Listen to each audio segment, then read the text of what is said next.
You go to China, go to these sweatshops that you employ all these laborers and use these women and pay them pennies on the dollar to make your millions. You, Lebron James, you're a coward, you're a spineless coward, and you're a Thank you.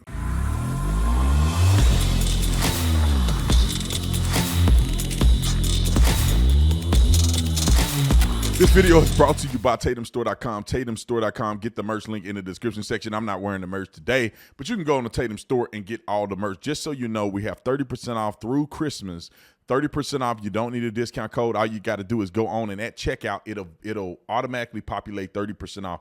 This is your opportunity to get all of your favorite stuff at a discount that will not come back until next year around this time. Also, I want you guys to help out with the Angel Tree campaign. We've been able to help over 2,000 kids get Christmas presents on Christmas Day. Our goal is 3,700. That link will be in the description section as well, so you can go on and donate if God put it on your heart to do so. Like and subscribe to the channel. Let's get into this. Brandon Tatum. Is it okay to marry more than one woman? Well, no, because marriage is like a covenant. Marriage is like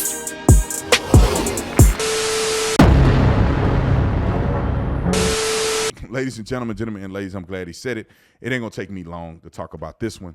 I'm actually going to the fight this weekend, just so you guys know. So if you look on the TV, look for your boy. I'm gonna be there at the fight, so I'm gonna see Covington do his thing. Hopefully that he wins. Edwards is a pretty significant opponent, but I'm rooting for obviously the conservative Trump supporter and Mr. Covington. But anyway, what he said about LeBron, I think, is indicative of how most Americans feel who have common sense. I'm not going to say most Americans, because most Americans don't have no common sense, but most Americans who have common sense feel this way about LeBron James. And it's funny because the only people that don't feel this way is typically black folks, that because they feel offended because he's black. It is the most disrespectful thing in the world.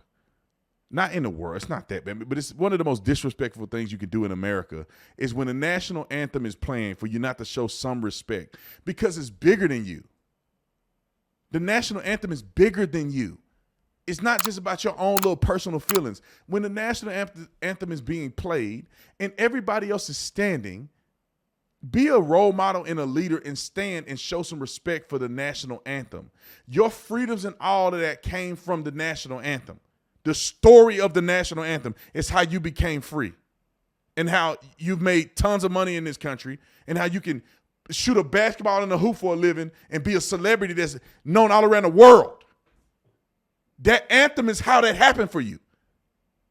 So at least stand up and say, I may not like the way this and this and this is happening, but at least I respect a country that has afforded me these opportunities. Okay.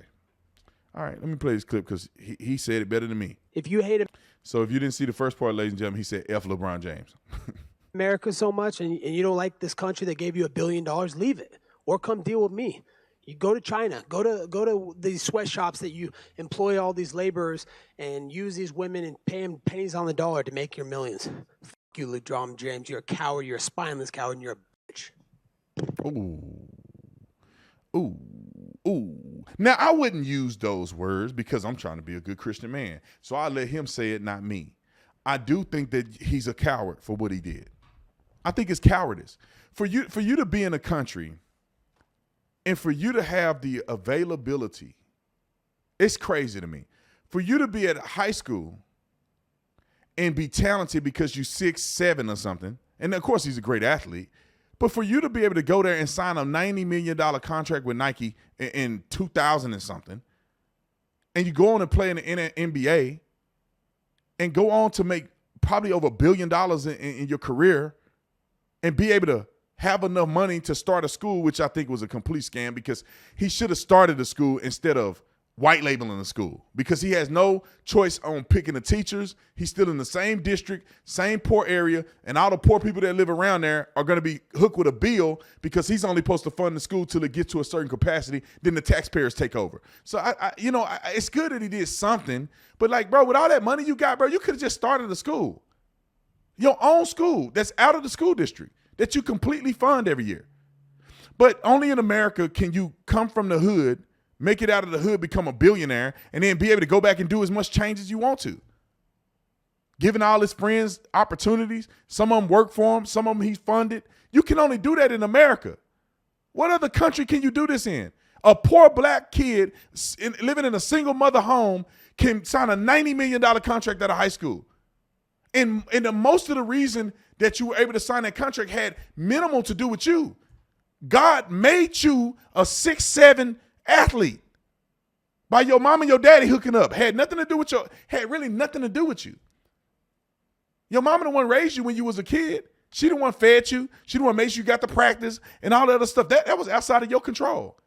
If she didn't do that, you wouldn't be where you are. So you got people outside of your control living in the country that people died to create the environment for, playing a game that you love that you can only do in America, and you to show respect, you disrespect the national anthem. And the question is, why? Why? Why, LeBron? Why are you disrespecting the national anthem? Because of racism? Come on, bro. Shut the front door. White people be crawling all over the court to kiss your shoe if they could, crying to get an autograph from you. But the white man is just so mean to me. White man paying your salary too. Last time I checked, your team was owned by a white man. And the last time I checked, Nike owned by a white man. Racism can't be that bad for you. And the last time I checked, you got white teachers at your school. Anyway, ladies and gentlemen, Covington for the win in the welterweight championship. I'm rooting for him in UFC 296. I'm gonna be there this Saturday, so I'm gonna say hey to y'all. So look for me on the TV. I may wear some controversial merch. I don't know. I'll see y'all in the next one. I'm out.